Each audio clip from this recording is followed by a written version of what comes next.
Donovan Mitchell, Derek Favors, Rudy Gobert, and the Rubio family. Let's take a listen. It's all good. Donovan, Brady Mitchell, Brady Trantham Thunder Digest. Donovan, you kind of put a bow at the end of game one in the post-game presser saying, I hope Paul doesn't go 8 for 11 in game two. Goes 4 of 12 from the three-point line. I mean, what can you say about your defense and the way that they attacked him tonight? I think the way that we locked in defensively, not just on him. Westbrook got going early too. We kind of just locked in. I think as a team, the way we all played defensively allowed for us to have some success when it came to stuff like that. But these two, even Ricky, these like us, he came out to play. He came ready to play on the boards, made it tough. Rudy doing his thing. It's tough finding a guy like Steven Adams down low, and then you got Ricky right here, obviously leading the show. But we came ready to play, and I think that was just we all took turns on it, but we all came ready to play. Ricky, Coach said that you didn't play as well as you wanted to in game one. What did you see on film in the next 2 days that you could come out and get better, and how were you able to get better and improve tonight? Yeah, I mean, I think what these teams need from me is playing the point guard. And I think the game one, I was trying to be over-aggressive and didn't look to get my teammates involved as much as I did today. And I think today I did my job, looking for my teammates, but looking for my shot too when it was open. But I just took what the game gave me, and watch film and get better again and play as a team. That's our strength. Play as a team and get a win. Rudy and Derek, you guys played game one with Rudy facing a lot of foul trouble. Tonight it was the opposite with Adams in foul trouble. How much did you sense that changed things for them out there? If you could both talk about that, that'd be great. I mean, it's a very physical guy. It's always a battle. So we have to come out and we both try to make sure we protect the paint. We got guys like Westbrook, Paul George that can attack the basket, and at the same time we got to get on Steven Adams. And Derek did an excellent job tonight getting those balls and also getting the offensive rebounds and putting a lot of pressure on the rim. Yeah, it's definitely a battle keeping him off the boards. We got to make sure we come out as a team and just team rebound when Rudy puts a body on them, and make sure we limit their offensive rebounds. That's how they get going. The guards did a good job too, coming in, getting the loose balls, and it was a good team effort for us tonight. Fredo Sanchez de Telemundo Oklahoma. Ricky, Spanish once again.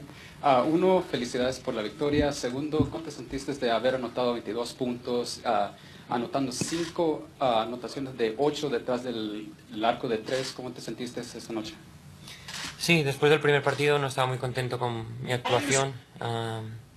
Como dije, muchos tiros precipitados o que no necesitaba mi equipo y creo que hoy mucho mejor en el aspecto ese de controlar el partido y después cuando estaba abierto pues tirar y he cogido lo que me ha dado el partido, ¿no? Muy contento de meter esos 5 triples, pero es cuestión de equipo, ¿no? Eran buenos tiros todos y contento.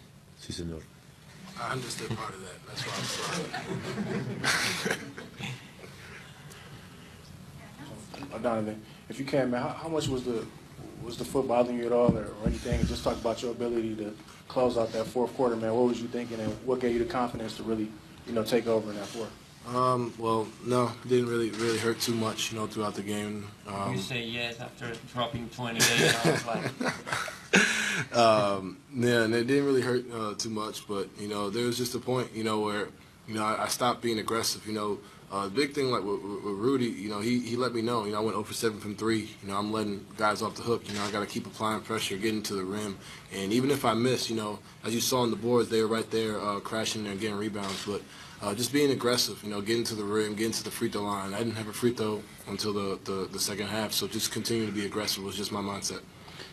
Derek, the way you were offensive rebounding in the first half, I mean, did that sort of did you feel some momentum coming from getting on the glass like that early, and did it help you in the rest of the game? No, it definitely helped me for the rest of the game. Just trying to find ways to be aggressive, make an impact, and I'm still game ready. Game ready. No, I was definitely still ready for the game. just being aggressive, trying to make an impact, and just being aggressive. You know, with Rudy out the game for a while, so I just had to make a presence out there.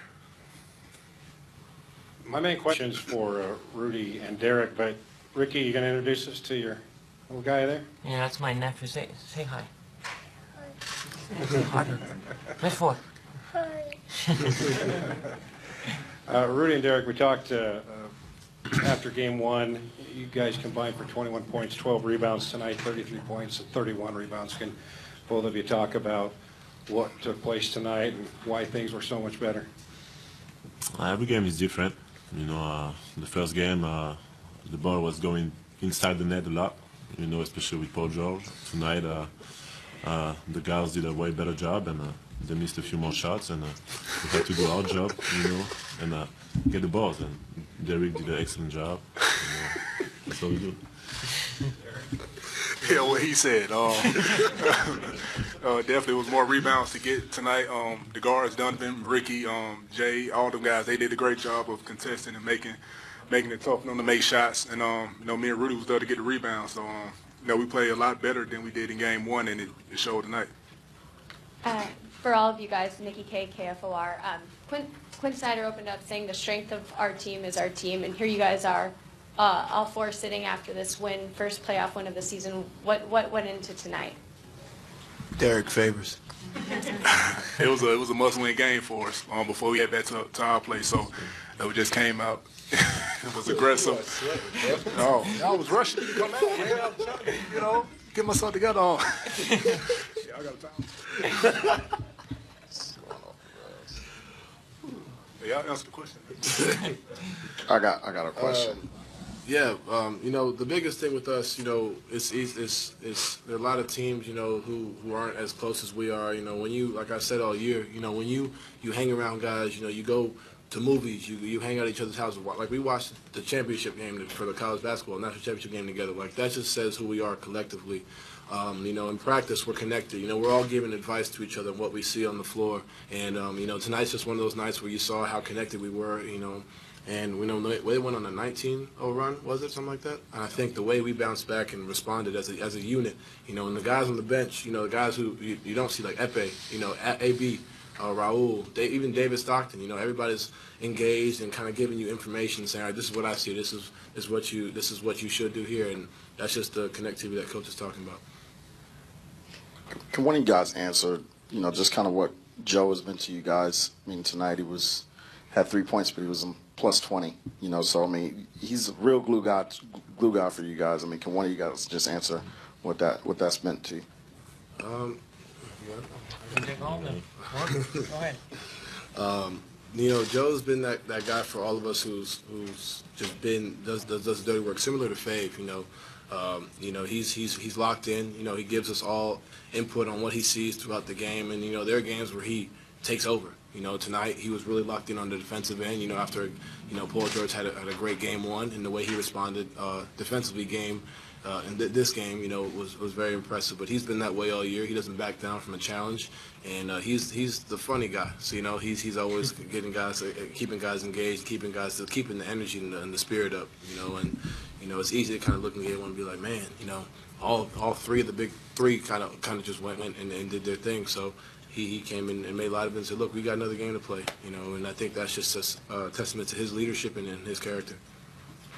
Thank you. Quick question. Nothing to do with basketball. It's a nice suit. Oh. Who designed it? I forgot. You know, what's her name?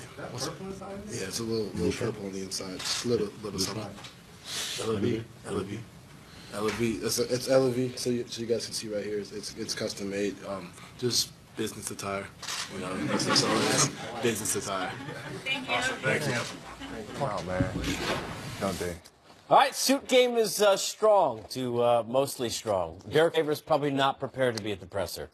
Derek Favors, Rudy Gobert, LeBron James. He needed to borrow. He needed LeBron's hunting gear to borrow for his press conference. Hey man, I take what Russ had on, man. He's ready for prom tonight. Golly.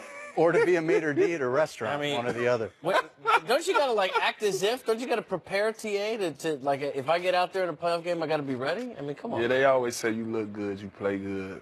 you kind of have that mentality. But I don't know what LeBron had on, honestly. I really don't. There you go. Okay. Okay. Don't look down, look around. Hey, you got purple on the inside? Yeah, man. Do you have any purple inside? Like, what do you got inside? No, man. It's just, you know. Hey, come on, It first got team. my name on it, though. I know that. Does it? Okay. You got first team on there? Yeah, go right there. Okay, there you go. Take the tag off, TA. yeah. Yeah, man, yeah. Oh, that's a cleaner tag. Y'all something else, man. Yeah, man. What you see is what you get, man. It didn't say Walmart. No. Okay. Shout out to Alvin, too. Oh my God. Save us. All right, well, we got more coming up here on Game Time. Let's talk about the bigs here on the Utah side, because we joke about Derek Favors and his outfit, maybe not prepared, but he should have been 20 and 16. He, Gobert, everybody on the inside, fantastic. Right? Well, I think the thing that really struck me in this press conference, and I think there's going to be some copyright infringement for what Quinn Snyder is selling in that locker room right now, that the strength of the team is the team, the strength of the wolf, the strength of the pack is the wolf, and the strength of the wolf of the pack. Just nod. He's older I love than you the are. fact that these guys are that close. You know, when Donovan did his walk-off interview, he almost couldn't get 3 words into it before he praised Derek. Yes. Derek is praising Ingles. I mean, they're spreading all of the love to such a great degree. You can tell they're holding each other accountable. Brad Stevens does the same thing in Boston. It's fun to see. They had clear game plan attention to detail here, and they were trying to attack the center of the paint. They ended up with 50-point paints and 20-second chance points, and a great deal of it came from the big-to-big action. It came from getting Derek Favors going early, give him a touch, let him get comfortable. Now he's going to fan out to the three-point line and hit a big corner three. And here you're going to see Rudy just continues to come. He never stops coming down the floor, presents a target, and he's putting himself in position to be a weapon. In that first game, and Tony and I talked about this off the air, Rudy really wasn't the threat. And they wanted to put themselves in position to put Steven Adams in foul trouble. It was very clearly by design. Steven Adams only played 4 minutes in the fourth quarter. He was 3 of 3 for 6 points. The rest of their team was 3 of 24. So the game plan worked, and I give them a lot of credit again. When you saw their postgame, none of them talked about it. None of them said it was an area of emphasis. None of it said it was a key detail from them. They just went out and executed what their game plan was. You know, interesting thing listening to Donovan Mitchell, and you talked about how quickly he talked about Favors. I'm curious from my guys on set here, when you're talking about the trust that they have in a rookie, where they're saying, okay, you go out and be the man, how much of that is because they know how unselfish he's been, because he hasn't come in there and been like, I'm the man. Even though he's the man on the floor, he's saying the right things. You saw him there. He didn't even want to go to the mic about Ingles. He asked Rubio first, should he, and Rubio gave him permission. How much does that kind of stuff matter in terms of that relationship now that he's built? Because they trust him. Yeah, you could tell they build a great deal of camaraderie, just hanging out with each other. It actually carries over to the floor. I've been on a few teams so where we hang out a lot, and even with Boston, you know, the more you hang out and gel with each other, it carries over on the court, and offensively and defensively. And tonight, they gel pretty well. All right, let's take a look at what's going on. I'm still working on the cleaners tag on the inside. Yeah, man.